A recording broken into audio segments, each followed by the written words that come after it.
Boker Tov, nous sommes le 10 mars 2021, c'est l'heure du premier journal d'information en direct de Jérusalem sur Radio Kalita.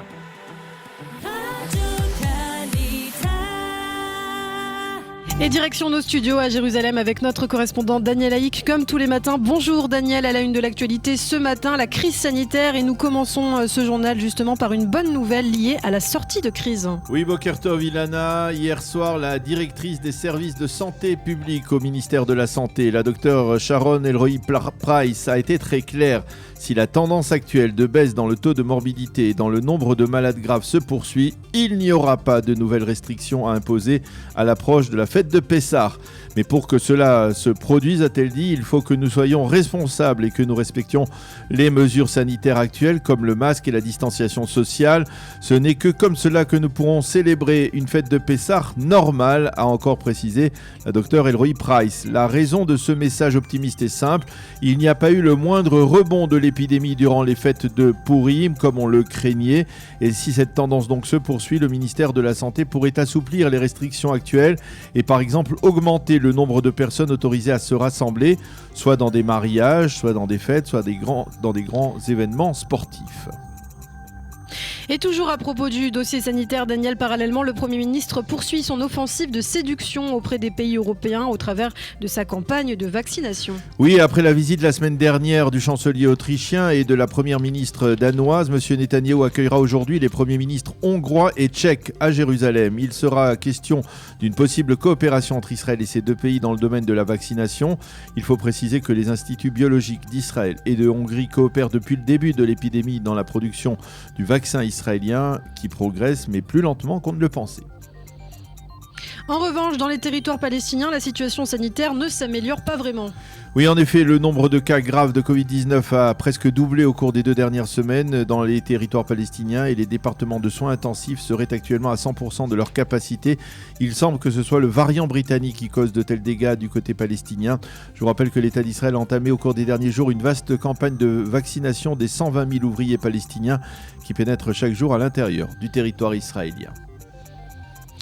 Dans le reste de l'actualité, à noter ce développement important hier par ailleurs au sein de la direction du Hamas dans la bande de Gaza. Oui, contrairement à toute attente, le leader sortant du mouvement terroriste Yahya Sinwar pourrait perdre les élections pour la tête du mouvement dans son fief de Gaza. Le vainqueur serait Nizar Awadallah, qui est considéré comme plus modéré que Sinwar. Le 4e tour d'élection se tiendra aujourd'hui. Il faut préciser que ces élections s'effectuent à huis clos et que l'on ne sait pas qui vote pour qui. Awadallah n'est guère connu du public en Israël, mais il est considéré comme le représentant de l'Iran au sein de la direction du mouvement terroriste, ce qui a de bonnes raisons de préoccuper les autorités israéliennes. Enfin, pour terminer, Daniel, un mot de la campagne électorale en Israël qui se poursuit à chaque jour son sondage. Oui, et celui qui a été présenté hier soir lors du journal télévisé de la chaîne 13 a de quoi inquiéter Gideon Sa'ar. En effet, selon ce sondage, son parti Nouvel Espoir passe pour la première fois en deçà du seuil des 10 mandats avec 9 petits mandats. Et pour la première fois, le parti de Naftali Bennett passe devant celui de Gideon Sa'ar. Cet effritement progressif du parti de Gideon Sa'ar handicape le bloc des anti-Netanyahou et renforce légèrement celui des partis qui soutiennent le Premier ministre. Hier, le numéro 3 de la liste de Gideon Sa'ar, l'ancien ministre Ze'ev Elkin, qui on le sait a été dans le passé très proche de Binyamin Netanyahou, a admis que si la situation au lendemain des élections correspondait aux derniers résultats des sondages, Gideon Sa'ar ne pourrait pas former de nouveau gouvernement. Ce sera soit de 5e élections, soit Binyamin Netanyahou qui restera Premier ministre, a déclaré donc Ze'ev Elkin. C'est la fin de ce premier journal d'information.